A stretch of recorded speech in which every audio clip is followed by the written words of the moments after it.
Today on Rappler.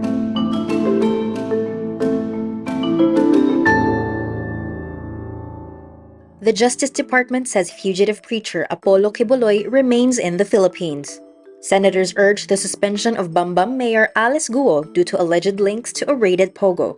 The MMDA clarifies its bike count on EDSA was obtained in one day and from one spot only. After 4 years, Joshua Garcia and Julia Barretto reunite on the big screen. And pop star Beyonce sends a gift to a 2-year-old Filipino boy. The Justice Department says fugitive doomsday preacher Apollo Quiboloy remains in the Philippines.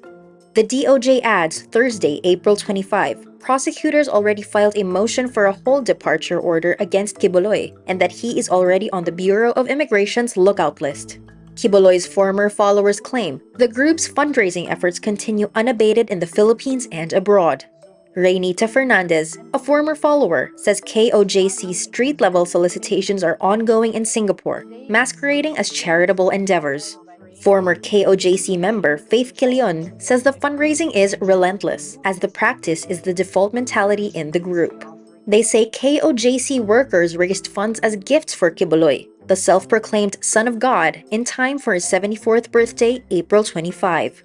His birthday celebrations featured elaborate floats, parades, carnival booths, and performances. Thousands attended, including prominent political figures.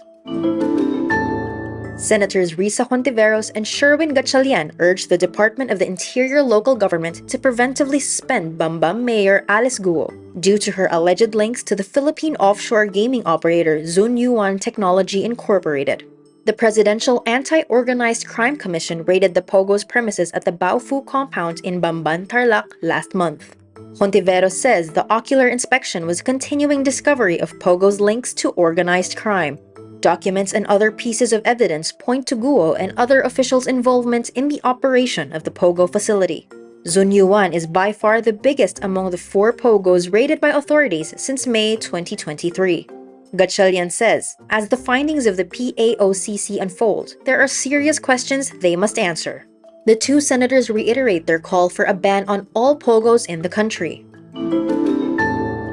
MMDA Traffic Engineering Center head Naomi Resio clarifies the number of cyclists on EDSA, 1,586, being quoted by Acting Metropolitan Manila Development Authority Chairperson Romando Artes, was obtained by counting cyclists from just one spot of EDSA for one day on July 28, 2023.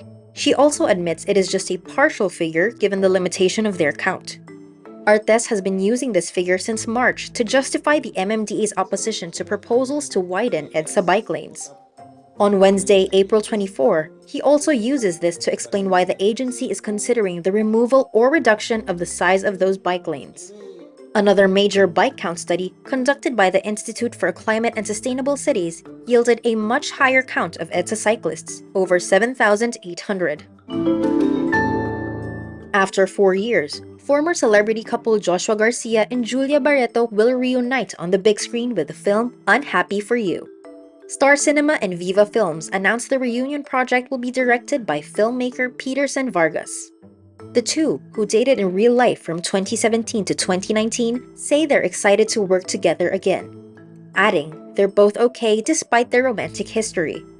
Joshua says he agreed to the project right away since it's been a while since he has worked with Julia, noting they've matured since then. Meanwhile, Julia shares there were several attempts for them to work together again, but things only fell into place with this project. Star Magic also shares a look test for the movie, where the 2 protagonists see each other again after the breakup. Ako nga po.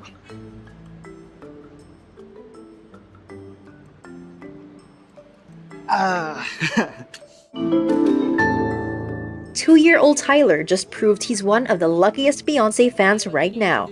Tyler, son of content creator Bea Fabregas and radio host Nico Ramos, appeared in a viral video where he repeatedly asks his mom about the singer's whereabouts, even asking if they'd be able to visit the artist. I want to meet her. You want to meet her?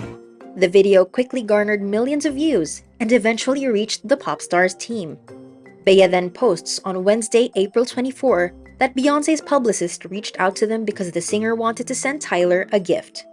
She shares photos of her son posing with a green stuffed animal and a bouquet of blue flowers, writing, "Beyonce and Tyler are now actually officially friends." And that's today's wrap. I'm Giselle Barrientos. Thank you for watching. Click the link below for the full story. Follow us on Rappler's YouTube, Facebook, X, Instagram, and TikTok.